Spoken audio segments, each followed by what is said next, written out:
కొన్ని ఉదాహరణలు కూడా మనం చెప్పుకోవచ్చు.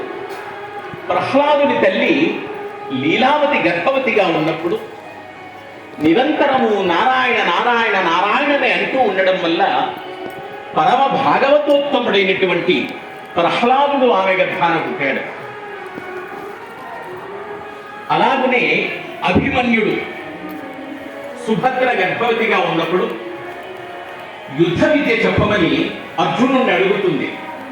అర్జునుడు ప్రక్కన కూర్చుని ఆ యుద్ధ విద్య చెబుతూ ఉంటాడు. ఇంతలో కృష్ణుడు వచ్చి సగం చెప్పనిచ్చి వెళ్ళిపోతాడు, తీసుకెళ్ళిపోతాడు. అంటే ఆ యుద్ధ విద్య సగం నేర్చుకున్నాడు. గర్భవతిగా ఉన్నటువంటి సుభద్ర నిద్రపోతూ ఉంటే లోపల ఉన్నటువంటి శిశువు ఆ విద్యను విద్యాడు. ఆయనే అభిమన్యుడు. అదే పద్మవ్యూహ రచనా విధానం సగమే వింటాడు, మిగతా సగం తెలియదు కాబట్టి చనిపోతాడు. ఇలాగ చాలా మంది మనం ఉదాహరణగా చెప్పుకోవచ్చు. అందుచేత గర్భవతులుగా ఉన్నటువంటి వారు